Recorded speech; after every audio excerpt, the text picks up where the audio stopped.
So, hello again, and welcome to yet another episode of the Lucy and Tim Show, Common Sense Comment About Care. In our last episode, we talked about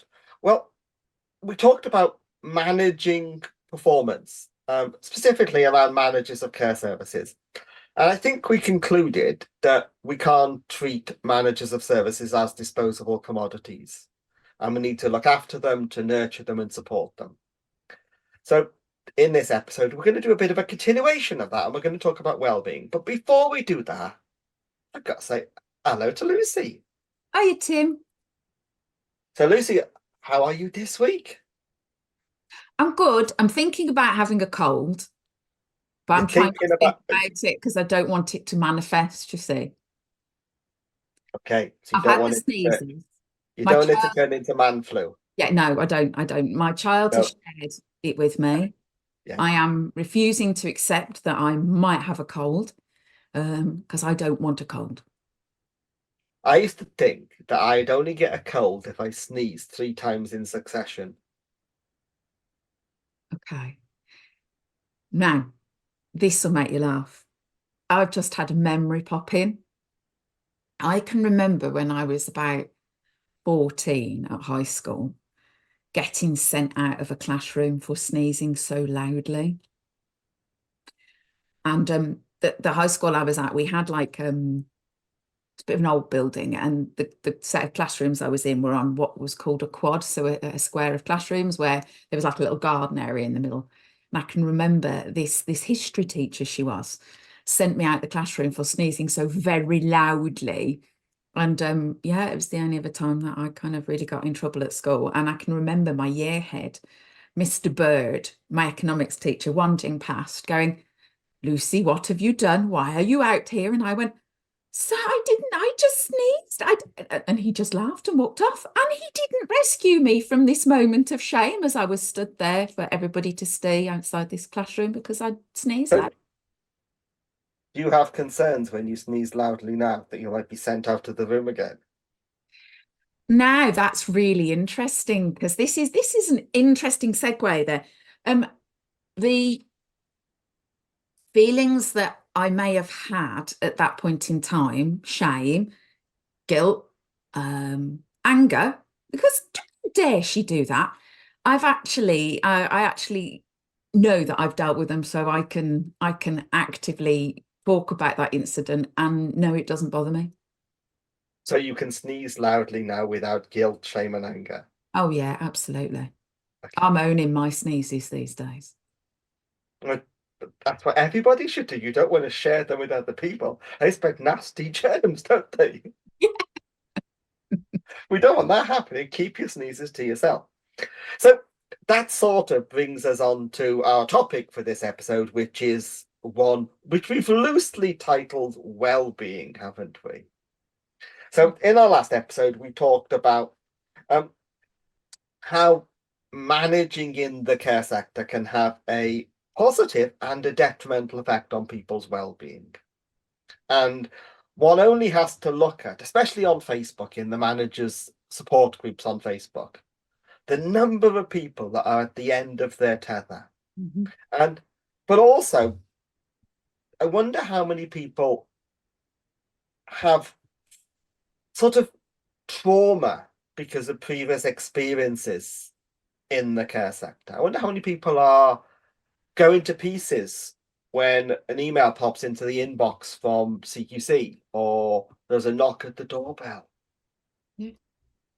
And that's well-being. That's their job affecting their well-being, isn't it?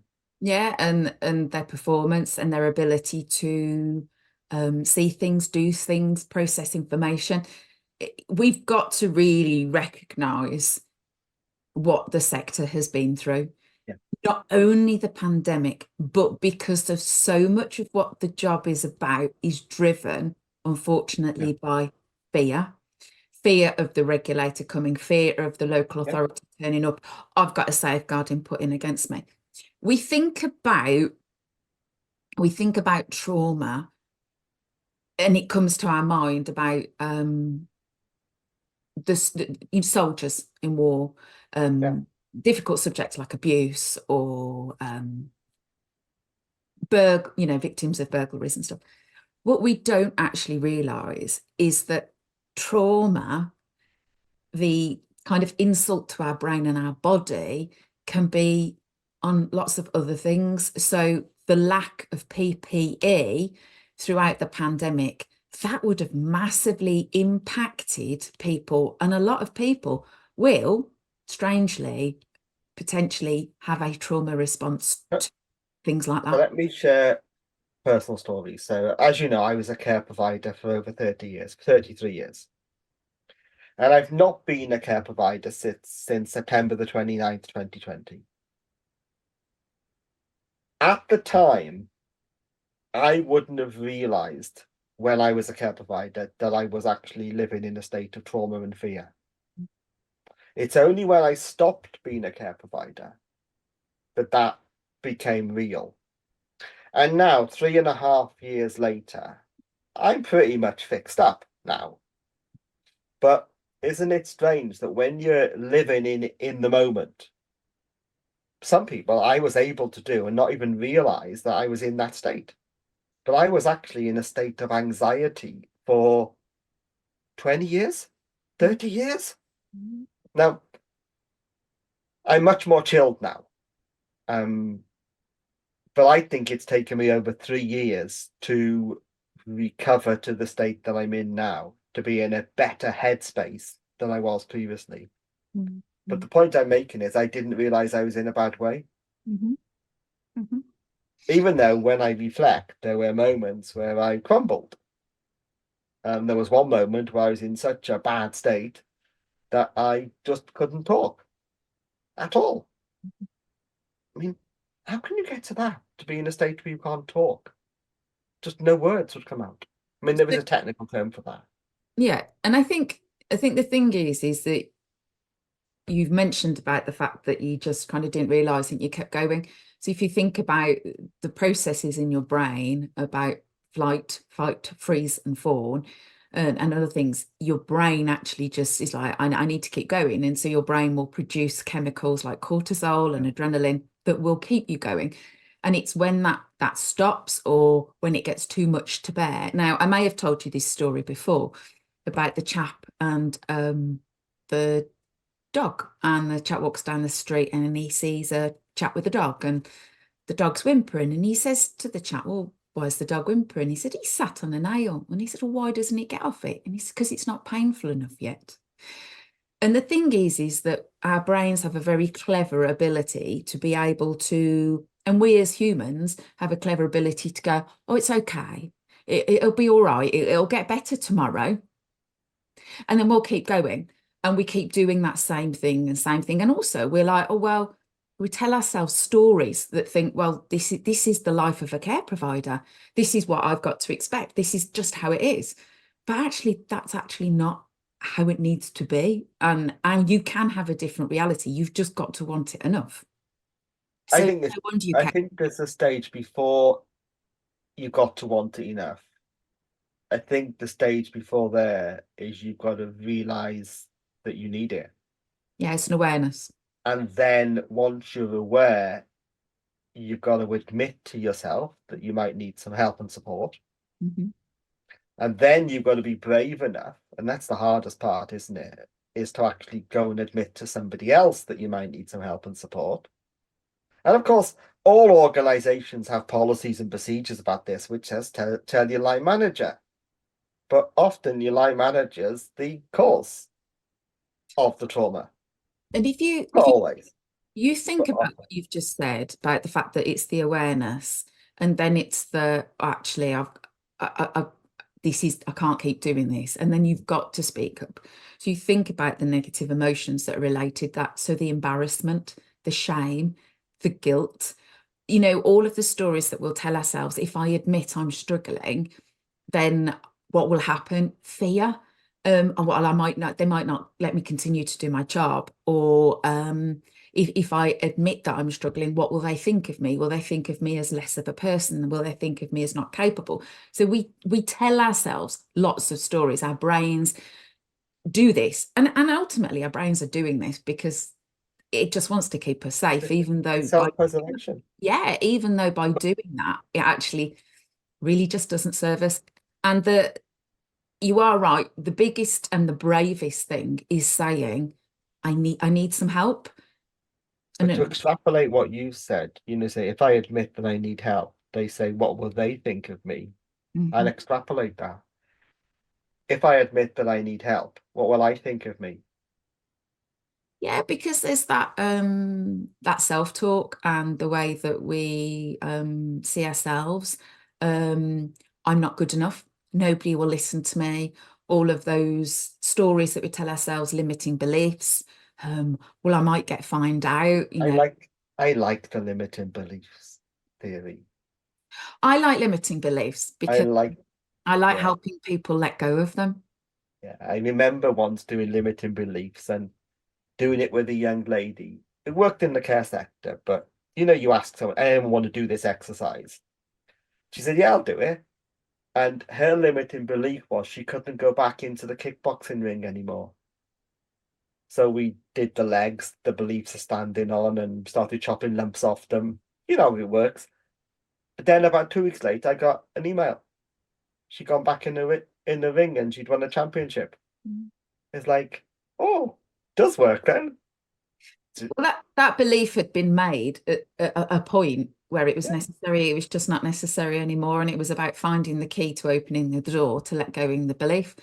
Um, but I think thinking about what you were saying and about people, we were talking about people being brave enough to ask for help and that being judged. I think there's also a big part around where people don't seek help because they think they've got to talk about the stuff that they've been through. And it was painful enough to go through it. I can't talk So about they're going to relive it all it. over again. So, this is really key because a lot of therapies are talking therapies, and a lot of folk think that you have to talk about the painful stuff, and reliving stuff is actually triggering and Well, really that helpful for people. that brings me on to the fact that sometimes people's jobs re-trigger the stuff. Um, I used to be really fearful of a silver Volkswagen Golf Mhm. with a Cornwall sticker on the back bumper. Mhm. And because it belonged to Andy the inspector. Mhm. Now, Andy was actually a really lovely man, actually. But being a care provider, and I go back a lot of years, I'm going back 25 years when Andy was inspecting our services, and my late first wife was running the services then, albeit not very well. Okay, so he had just cause to criticize. But every time I saw a silver Volkswagen Golf in the area where we lived, I'd have palpitations. It's Yeah. like bonkers, that is. In my head, it's bonkers. But in reality, it's real, isn't it? It's completely real. But And, and actually, there's science that proves why your brain does what that does. And it's yeah, ultimately picked out silver car, sticker, I'm going to leap to inspector. trigger, I make you, trigger. pardon?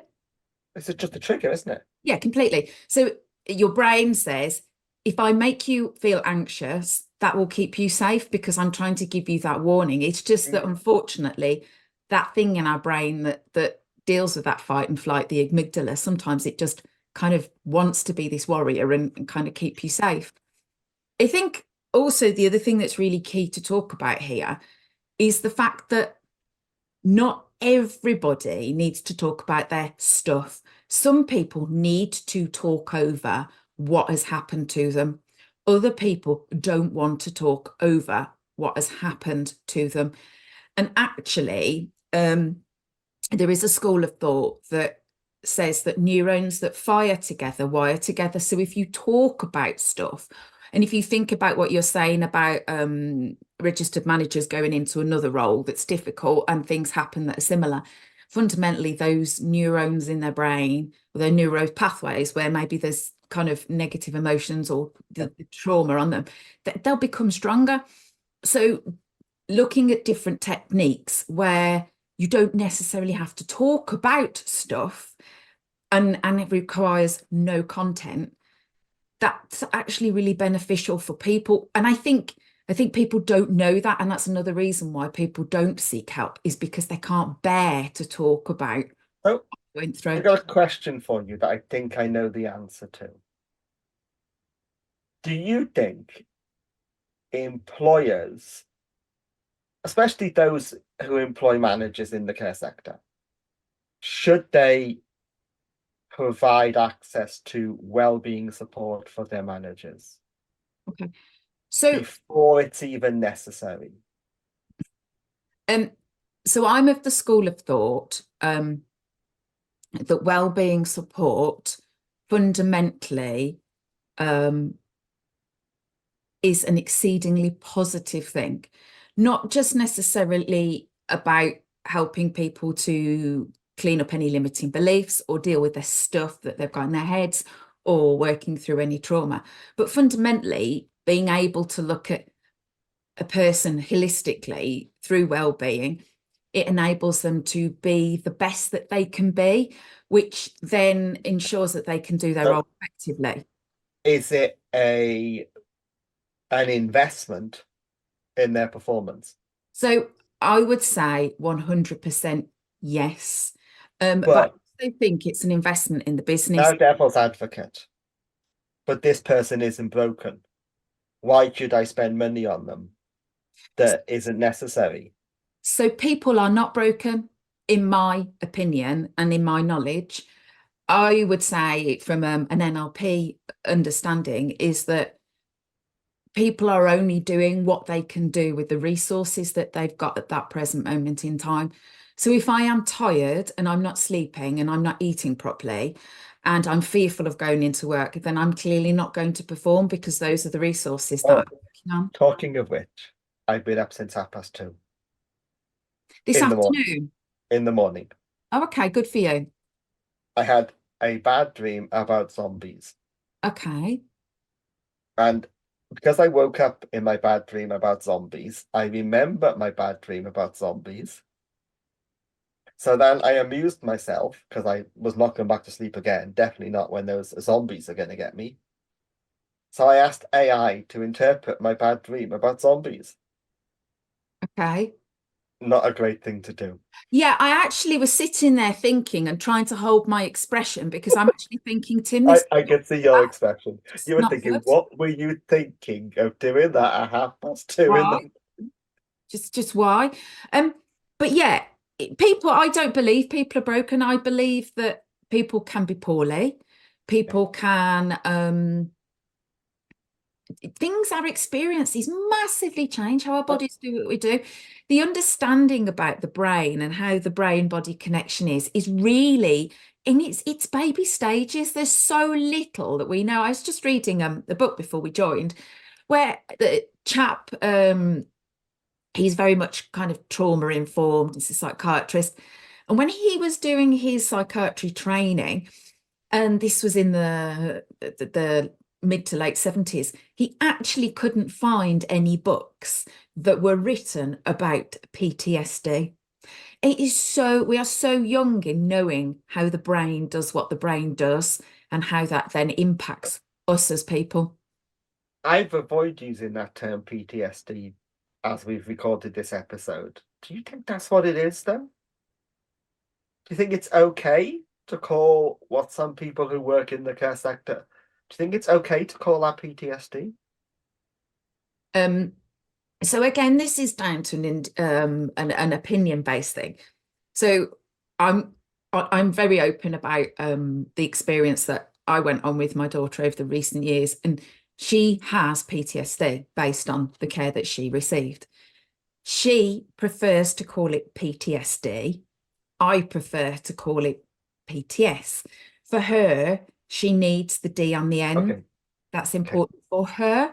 I would say that based on the level of trauma that was in social care throughout the pandemic and the pressures that folk have been through since, I fundamentally agree that there are many across the sector who have I PTSD. think it's not just been the pandemic, though. It's quite a lot since the pandemic, isn't Massively it? so. Yes, huge. Um, and when we were discussing whether we should talk about this topic in this episode, you mentioned something about there's a culture of fear now.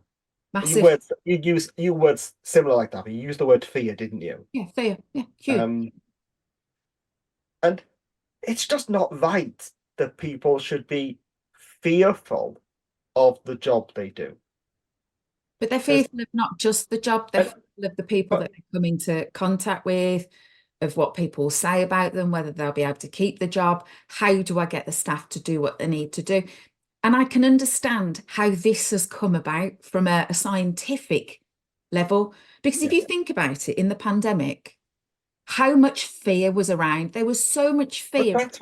that's what governments used to control the nation. Exactly. And Exactly. we're into the realms of conspiracy theories now, but I mean, everyone remembers when the Prime Minister said you must stay at home. It's the only time Boris Johnson's ever been serious. And what's the word? Oh, not serious. I've lost the word. Serious, direct. Uh, Sincere. yeah. Um,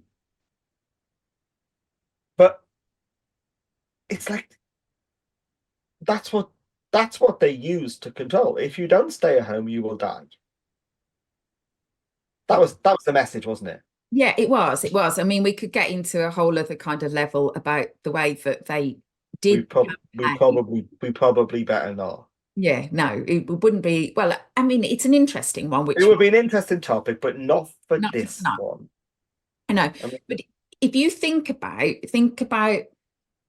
we well, actually, don't think about. We need to um, clear the screen and talk about something different, because even me saying think about will bring up memories and pictures for some people, which will be really difficult.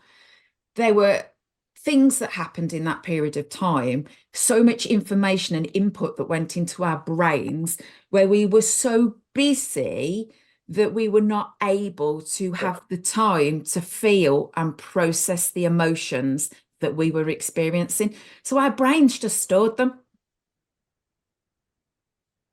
is it for some people that they don't ever need to be processed?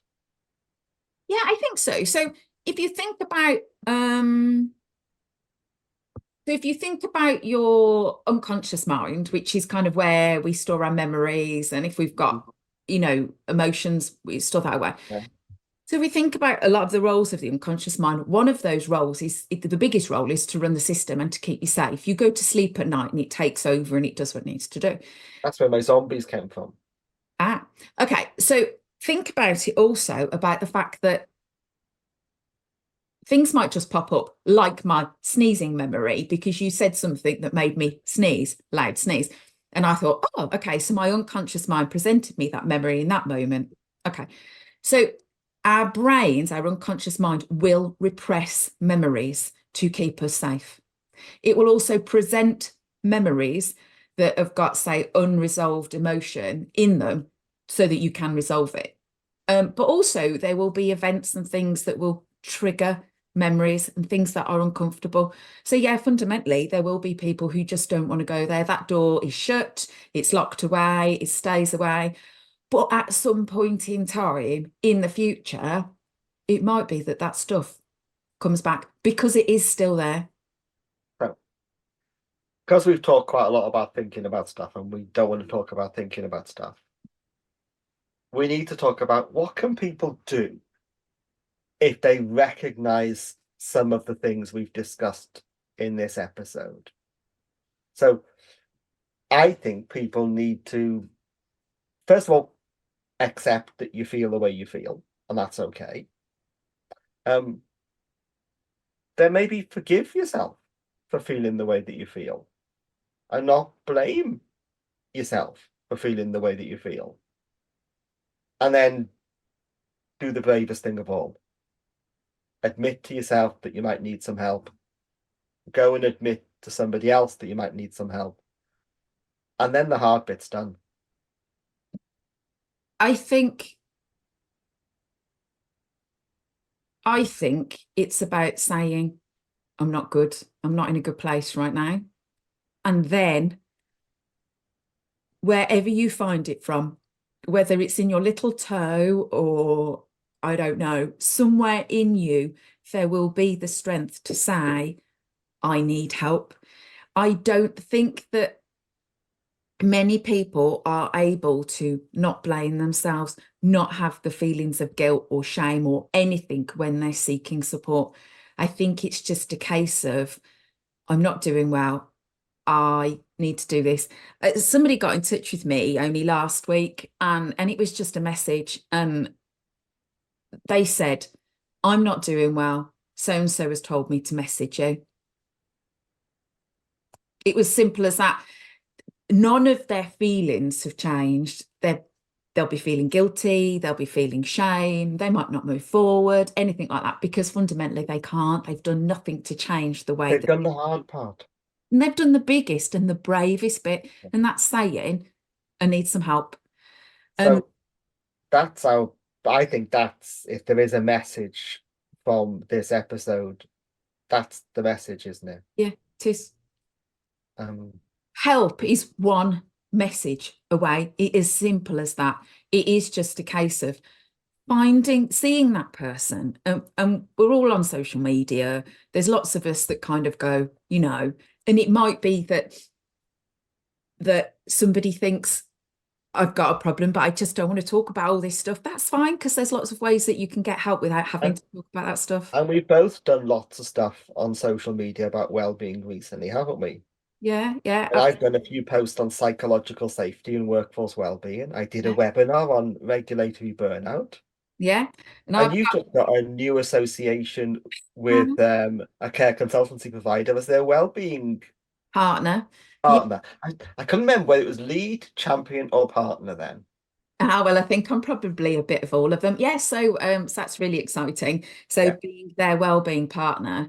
So for anybody in their organisation that's having a less easy time, they can work with me one-to-one. And also, what's really exciting is that I'm currently building a platform of resources that even if they don't want to work one-to-one, they can actually just watch videos and work through understanding what's going on in their brain, and then access lots of other things, so meditation or hypnosis, and actually it's a gentler way for people to say, this is where I'm hoping that the people that do tune in and watch this episode, I'm hoping that they think about other people that might be helped by listening to a bit about what we've talked about in this episode. Mhm. Yeah, Not because we particularly want this to be shared and to go viral. We don't really care about that, do we? I know, I'm not bothered in the slightest. Me neither.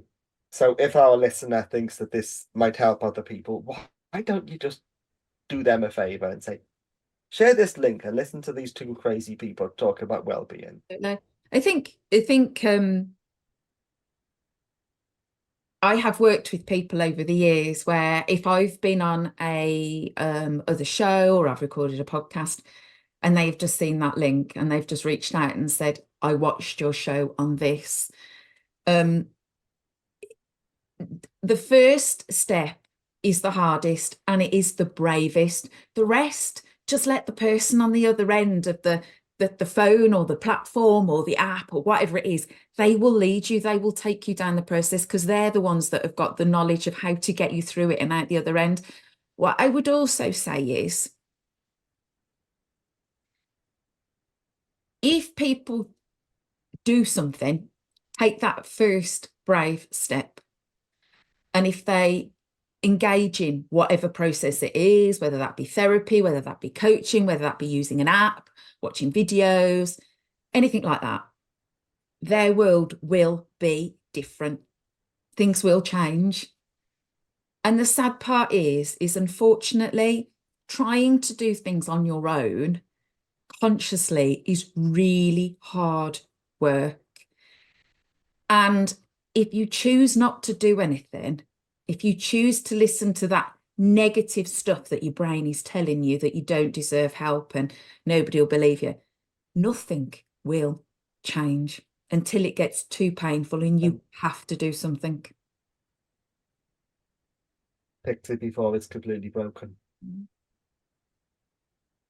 And I'd like to extend that message to employers as well. To go back to what I said to Lucy before. We choose to employ people. We choose them because of their qualities, their experience, and what they can bring to our services.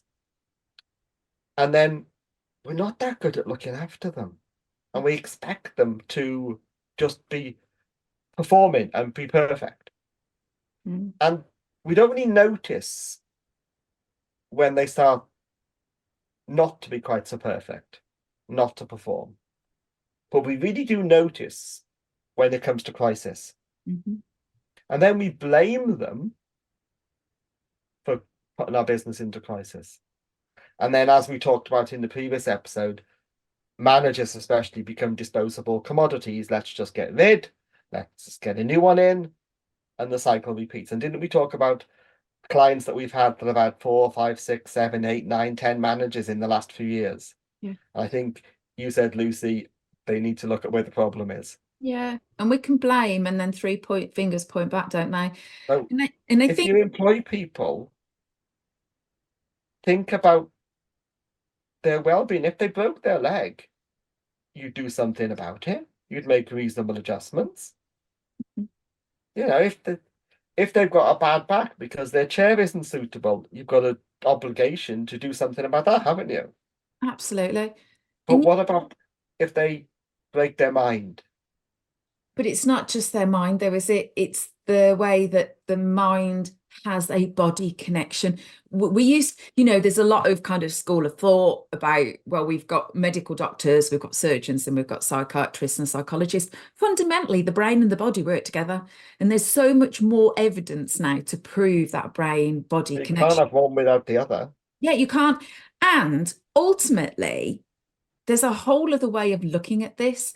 If folk invest in the people that they employ, if employers invest in themselves, if business owners invest in their own well-being, that holistic well-being, their mindset, the way that they do what they do, I can guarantee you that the business outcomes will And fundamentally thrive. that will make you money. Yeah, fundamentally. That will save you money. I have so many cases of where I have worked with people and the business outcome has massively changed. But even the replacement cost, for what they say, it's like 2, 3, 4, 5, 7 grand to replace a manager. Yeah, More. I would think it's probably $4,000 up. We talked about this in the last episode, didn't we? Okay, it's lots of thousands of pounds. It is. It could be more than £10,000. Mm-hmm. Yet some support might mean that person never needs to be replaced. They never need to have long-term sick. They never need to be invalided out of work. And it's not just about that person, it's about the impact that that person will have on all of the people around them. So we've got to think about, if you think about a soldier that comes back from war and the trauma that they've been exposed to, it's not just the flashbacks for them, it's how the flashbacks for them impact the people around them. So that's the whole staff team. I've got a friend that hates the 5th of November because fireworks sound like mortars. And I live with somebody where we can't have fireworks around us. If my neighbour's chopping wood, I have to be careful and watch out for her because of her flashbacks. I wonder if at some point in the future, when somebody goes for an interview for a job to manage a care service, and when the interviewer says, "Have you got any questions?" I wonder if someone's going to be brave enough to say, "Can you tell me about the wellbeing support your organisation provides?" I hope. And I am realistic here. but I am hopeful, and seeing a lot of what's happening in the world at the moment. I am hopeful that actually, and it's clearly evident that people are maybe not saying that, but they're choosing employers based on what they themselves will get from that employment, not just financial remuneration. And I think people are really seeing that they just don't need to be a cog in a wheel and have to accept what they're told that they should accept. And especially at registered managers level, because they are becoming increasingly scarcer community, Yeah. mainly because the care sector is doing its very best to burn them all out. So they're going to become choosy. It's going to become a buyer's market, Yeah, definitely. seller's market.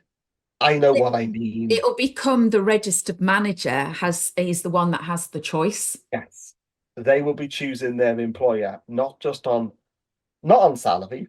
Actually, people would work for lower salary for better working environment. Mm. And at the end of the day, work is what, a quarter of your week in terms of hours, isn't it? Mm-hmm.